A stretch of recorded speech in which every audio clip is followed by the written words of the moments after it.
புத்தாண்டு நல்வாழ்த்துக்கள். அதாவது நம்ம தமிழர்கள் தமிழ் புத்தாண்டை தான் நம்ம விசேஷமாக கொண்டாடணும் அப்படின்ற ஒரு அமைப்பில் இந்த தமிழ் புத்தாண்டு அப்படிங்கிறது வரக்கூடிய ஏப்ரல் 14ஆம் தேதி தொடங்க இருக்குது. நம்மளுடைய தமிழர்களுடைய ஒரு பண்பாட்டில், நம்மளுடைய கணித முறைகளில், நம்மளுடைய சாஸ்திர முறைகளில் முன்னோர்கள் வகுத்து கொடுத்தது எது அப்படின்னு கேட்டிங்கன்னா சித்திரை 1 தான் நமக்கு தமிழ் புத்தாண்டு. பிறக்க போகிற தமிழ் புத்தாண்டு இந்த சித்திரை 1 அப்படிங்கிறது விஸ்வாசு வருடம். அதாவது 60 வருடங்கள் தமிழருக்கு பிரபவ விவ சுக்ல பிரமோத்துத பிரமோத்பத்தி ஆங்கிரச ஸ்ரீமுக பவ யுவ தாது ஈஸ்வர வெகுதானியா அப்படின்ட்டு 60 வருடங்கள் தமிழ் வருடங்கள் கொடுக்கப்பட்டிருக்கு. அதில் 39வது வருடமானது விஸ்வாசு வருடம். இந்த வருடத்தை நோக்கி தான் நம்ம அடியெடுத்து வைக்கிறோம். நம்ம தமிழர்களுடைய கலாச்சாரப்படி பல்வேறு மதங்களும் பல்வேறு இனங்களும் பல்வேறு கலாச்சாரங்களும் இருந்தாலும் இந்த உலகத்தினுடைய ஆதி கர்த்தா, ஜோதிட சாஸ்திரத்தினுடைய ஆதி கர்த்தா அப்படிங்கிறவங்க தமிழர்கள் தான். அப்படிங்கிறதுல எல்லளவு கூட மாற்றம் இல்லை. அப்படிங்கிறத நீங்கள் நல்லா புரிஞ்சுக்கணும். இந்த உலகத்துக்கு சாஸ்திரத்தையும் நாள்காட்டியும் வான சாஸ்திரத்தையும் தொகுத்து கொடுத்தவங்க யாருன்னு கேட்டால் நம்ம தமிழர்கள். நம்ம தமிழ் புத்தாண்டை நம்ம மற்றவங்களுக்கு கொடுத்துட்டு மற்றவங்களுடைய கேலண்டர் எடுத்து நம்ம பயன்படுத்திட்டு இருக்கோம். இது மிகப்பெரிய ஒரு தவறு. இந்த இடத்துல நம்மளுடைய தமிழ் புத்தாண்டை நம்ம பின்பற்றணும்னு சொல்லி ஒரு வேண்டுகோளை நம்ம வச்சுட்டு இந்த தமிழ் புத்தாண்டு எப்படி இருக்குது அப்படிங்கிற அமைப்பையும், தமிழ் புத்தாண்டு என்ன, தமிழ் புத்தாண்டுடைய சிறப்புகளையும் நம்ம பேசுவோம். நாள் என் செய்யும் வினைதான் என் செய்யும் என்னை நாடி வந்த கோள் என் செய்யும் கொடுங்கூற்று என் செய்யும் கூரேசர் இருந்தாலும் சிலம்பும் சதங்கையும் தண்டையும் சண்முன் தோளும் கடம்பும் என் கண்முன் வந்து தோன்றினேன். அதாவது நம்மளுடைய தமிழ் கடவுள் அப்படிங்கிறவர் முருகன் தாங்க. அகத்தியருக்கு தமிழை கற்றுக் கொடுத்தவர் யாருன்னு கேட்டிங்கன்னா முருகன் தாங்க. முருகன் தான் தமிழ் கடவுள். அதாவது அவருடைய பிறப்பு வேணா நம்ம சிவன் பார்வதி அப்படி இப்படின்னு நம்ம சொல்லலாம். ஆனால் தமிழுக்கென்ற ஒரு கடவுள், தமிழினுடைய ஆதி கர்த்தா அப்படிங்கிறவங்க யாருன்னு கேட்டிங்கன்னா முருகன் தான். ஸோ அதனால் நம்ம முருகனை வணங்கி நம்ம இந்த பதிவை தொடர்வோம். சித்திரை 1 அப்படிங்கிறது ஏப்ரல் 14ஆம் தேதி ஆங்கில கணக்குப்படி. ஆங்கில கணக்கை தயவு செஞ்சு யாரும் எடுத்துக்க வேணாம். ஆங்கில நாள்காட்டி தவறானது தான். இது நம்ம சவால் விட்டே சொல்லலாம். ஒரு 15 நாட்கள் ஆங்கில நாட்காட்டியில் காணாமல் போய் அதை தேடி கண்டுபிடிச்சி அதுக்காக நாட்களை திருத்தின ஒரு வரலாறு நம்ம வரலாறு இருக்குது. நல்லா தெரிஞ்சுக்கோங்க. இன்னையிலேருந்து இன்னும் நூற்றுக்கணக்கான வருடங்களுக்கு கிரகணத்தை ஆதி காலத்திலே குறித்து வச்சுருக்காங்க நம்ம முன்னோர்கள். ஸோ அப்படிப்பட்ட நம்மளுடைய தமிழ் வருடப்பிறப்பான விஸ்வாச வருடப்பிறப்பு எப்படி நடக்குது அப்படின்னு பார்த்தீங்கன்னா, திங்கட்கிழமை அன்னைக்கு பிரதமை திதியில் சுவாதி நட்சத்திரத்தில் வஜ்ரம் நாமயோகத்தில் கௌளவ கரணத்தில் பிறக்க இருக்குது. இந்த சித்திரை 1 தாங்க கேரளாவில் ஐயப்பனுக்கு நடை திறப்பு முதல்ல நடக்கக்கூடிய நாள். அப்படின்னா சித்திரை விசு அப்படின்னு சொல்லுவாங்க. விசு அப்படின்னா சமப்படுத்துதல் அப்படின்னு பேர். சித்திரை விசு அப்படிங்கிறத கேரளாவில் விசேஷமாக கொண்டாடுறாங்க. ஏன்னா நம்மகிட்டேருந்து பிழிஞ்சு போன ஒரு மொழி மலையாளம் அப்படிங்கிறது. சரி, விஸ்வாசு வருடத்துக்கு நம்ம முன்னோர்கள் என்ன விளக்கம் கொடுத்துருக்காங்க அப்படின்னா, விஸ்வாசு அப்படின்ற சொல் நேர்மை, நீதி, செல்வம் அப்படின்னு உயர்ந்த ஒரு அர்த்தத்தை வச்சுருக்காங்க. நம்முடைய தமிழ் மொழிக்கு நம்ம தமிழ்லேயே அர்த்தங்கள் தேட வேண்டிய ஒரு காலகட்டம் வந்தாச்சு. சரி, இந்த விஸ்வாசு வருடம் அப்படிங்கிறது நேர்மை, நீதி, செல்வம் அப்படிங்கிற ஒரு அர்த்தத்தில் வருது இந்த சொல் அப்படிங்கிறது. இந்த விஸ்வாசு வருடத்துக்கு உண்டான பலன்களாக நம்ம முன்னோர்கள் என்ன சொல்லியிருக்காங்க அப்படின்னு பார்த்தீங்கன்னா, விஸ்வாசு வருடம் தன்னில் வேளாண்மை ஏறும், பசுமாடும் மாடும் பழிக்கும், சிசு நாசம், மறையோர்கள் வாழ்வார்கள், மாதவங்கள் மீறுமே, மற்றுலகில் உண்டு மலை அப்படின்னு சொல்லியிருக்காங்க. மற்றுலகில் உண்டு மலை அப்படின்னு முடிக்கிறாங்க. இதனுடைய அர்த்தம் என்னன்னு கேட்டிங்கன்னா, இந்த வருடம் விஸ்வாசு வருடம் அப்படிங்கிறது ஒவ்வொரு 60 வருடங்களுக்கு ஒரு முறை 39 ஆண்டாக பிறக்கக்கூடிய இந்த விஸ்வாசு வருடமானது வருகின்ற காலகட்டத்தில் எல்லாம் வேளாண்மை உயரும் அப்படின்னு சொல்லியிருக்காங்க. பசு மாடும் பழிக்கும் அப்படின்னா நம்மளுடைய பசுமாடுகள் அப்படிங்கிறது நல்ல ஒரு முன்னேற்றத்தை அடையும். மாடு ஆடுகளுக்கு ஒரு நல்ல தீவனங்கள் கிடைத்து அதுவும் நல்ல செழித்து வரும். ஆதி காலத்தில் மாடை தான் செல்வமாக குறிப்பிட்டிருக்காங்க. இன்றைக்கி பணம் அப்படின்ற ரூபாய் தாள்களை நம்ம பணமாக குறிப்பிட்றோம். ஒரு முன்னோர்கள்லாம் மாடு எவ்வளோ இருக்குது, மாட்டினுடைய அந்த குப்பை வேஸ்ட்டெல்லாம் எங்கே ஒரு மனிதன் எங்கே சேகரிக்கிறானோ அதை போய் முதல்ல பார்ப்பாங்கங்க. அதை வச்சு தான் அவனுடைய செல்வம் என்னன்றதை குறிப்பிட்டு பொண்ணு கொடுக்குறதா இருக்கட்டும், பொண்ணு எடுக்கிறதா இருக்கட்டும், இதெல்லாம் நம்முடைய மரபில் இருந்து வந்த ஒரு விஷயம். ஸோ அப்போ இத்தனை மாடுகள் இருந்தால் தான் அவன் செல்வந்தன் அப்படின்ற ஒரு கான்செப்ட் முன்னோர்கள் நமக்கு காமிச்சிருக்காங்க. அப்படிப்பட்ட பசுமாடுகள் மாடும் பழிக்கும் அப்படின்ற ஒரு வார்த்தையை அங்கே குறிப்பிட்டிருக்காங்க. சிசு நாசம் அப்படின்ற வார்த்தையை சொல்கிறாங்க.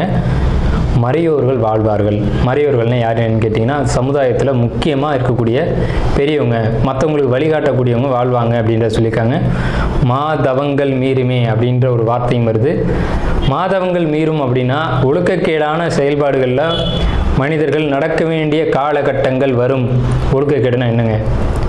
இந்த விரல் தான் ஒழுக்கக்கேடு, இந்த ஒற்றை விரல் தான். இந்த விரலை வச்சு தான் நம்ம பட்டன் அமுக்கிறோம், காசு வாங்கிட்டு அமுக்கிறோம். இதுதான் மாதவங்கள் மீறுமே அப்படின்றது. ஸோ அந்த மாதிரிலாம் இல்லாமல் மனசாட்சிக்கு துரோகம் செய்யாமல் யார் நீதி பரிபாலனம் செய்வாங்க அப்படின்றத தெரிஞ்சு சரியான வாக்களித்து நல்ல தலைவனை தேர்ந்தெடுக்க வேண்டிய காலகட்டங்கள் அப்படிங்கிறத இங்கே மறைமுகமாக இந்த விசுவாச வருடத்தினுடைய வெண்பா பாடல் அப்படிங்கிறது நமக்கு சுட்டி காட்டுது. இந்த சித்திரை வருட பிறப்பானது மகர லக்னம்னு சொல்லக்கூடிய சர லக்னங்களில் விழுகுது. எப்படின்னு கேட்பீங்க? தமிழனுடைய கணக்குப்படி சூரியன் எப்போது கிழக்கு வானில் உதிக்கிறதோ அதுதான் லக்னம். ஸோ சித்திரை மாதம் 1ஆம் தேதியானது உதிக்கக்கூடிய நேரம் அப்படிங்கிறது கிழக்கு வானத்தில் சூரியன் உதிக்கக்கூடிய அந்த டைம் அப்படிங்கிறது 2:22 அதிகாலை மணி 2:22க்கே சூரியன் கிழக்கு வானத்தில் உதிச்சிடறார். அப்போ அது லக்னமாக போட்டுக்கணும், இந்த வருடத்தினுடைய பிறப்பு லக்னமாக போட்டுக்கணும்.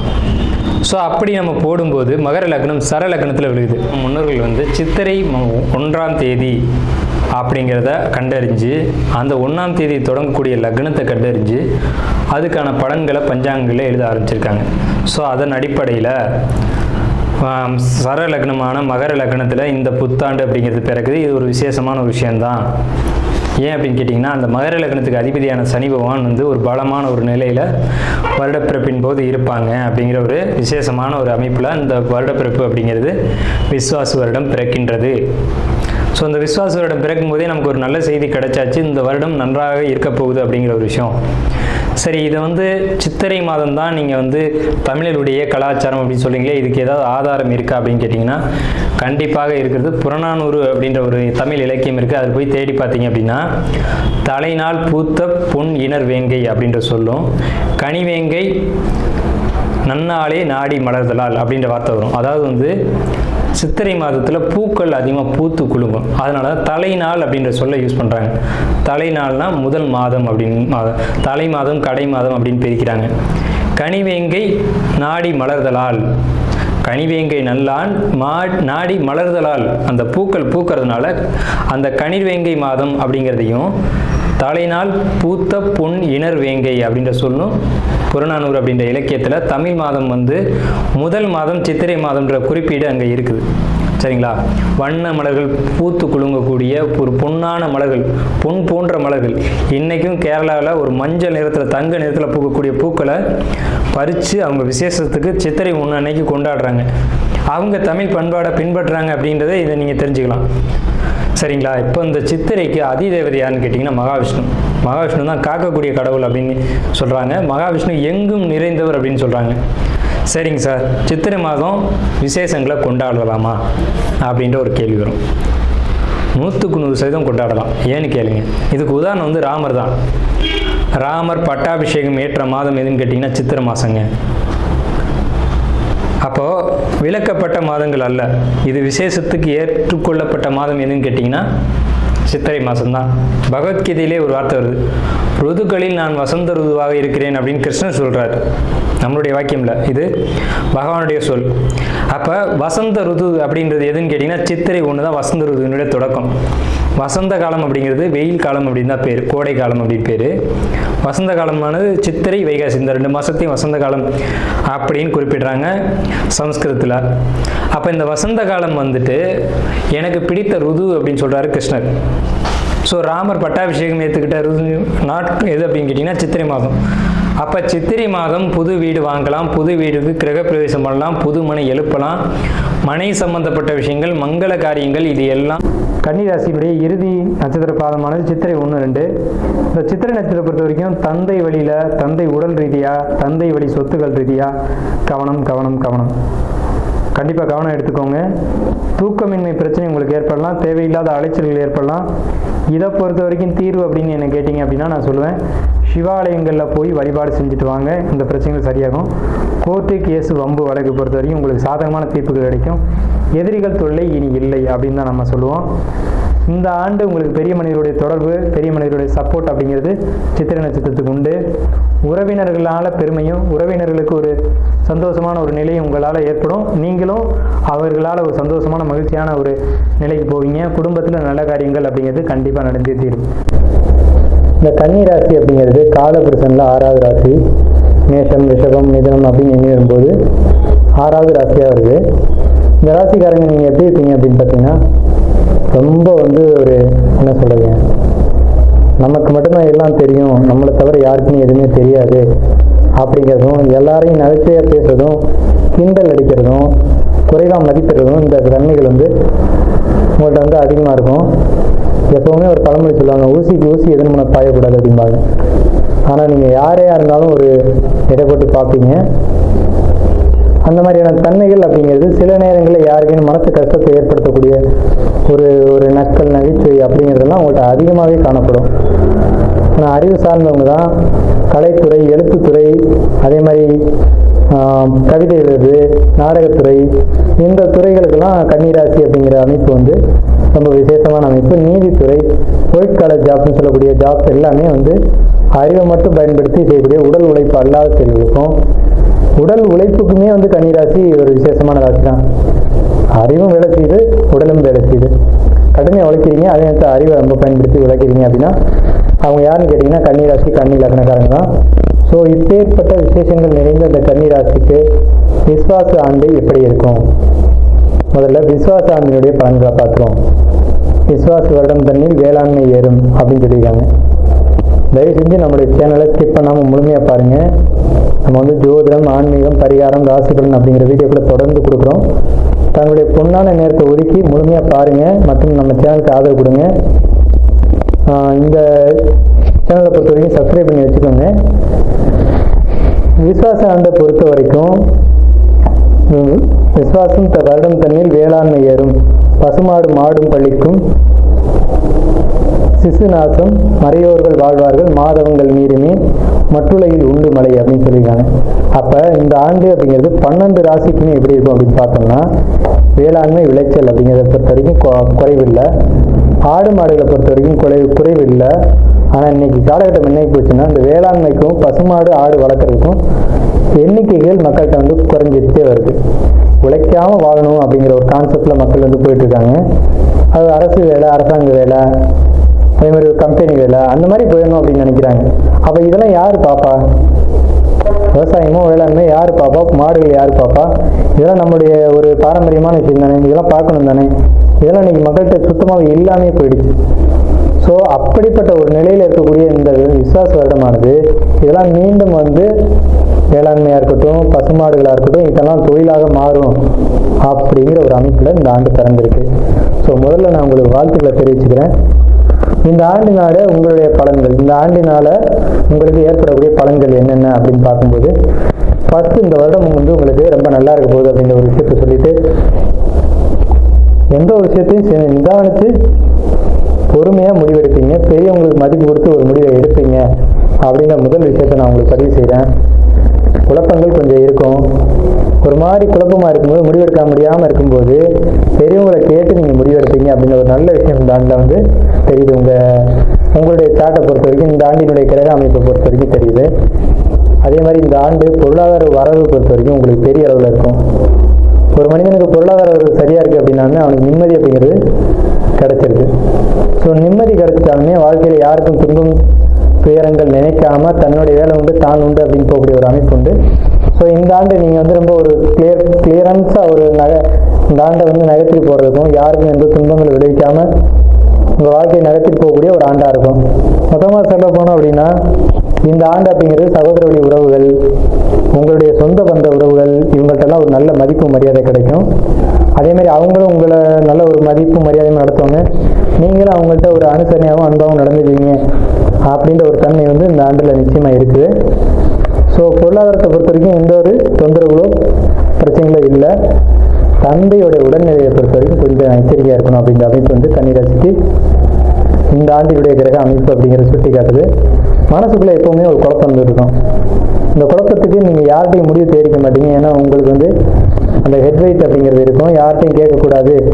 இல்லை அப்படின்னா ரொம்ப பெரியவங்க சமுதாயத்தில் ரொம்ப முக்கியமானவங்கள்ட்ட மட்டும் ஆலோசனை கேட்டுக்கீங்க. பெரும்பாலும் ஜட்ஜஸ் தான் இந்த லக்னத்தில் இருப்பாங்க. அவங்க போய் யார்கிட்ட கேட்க முடியும்? ஒரு கஷ்டம் கவலைன்னா யார்கிட்டையும் தெரிவிச்சுக்க முடியாது. அவங்கள ஒரு உயர் பதவியில் இருக்கக்கூடியவங்க.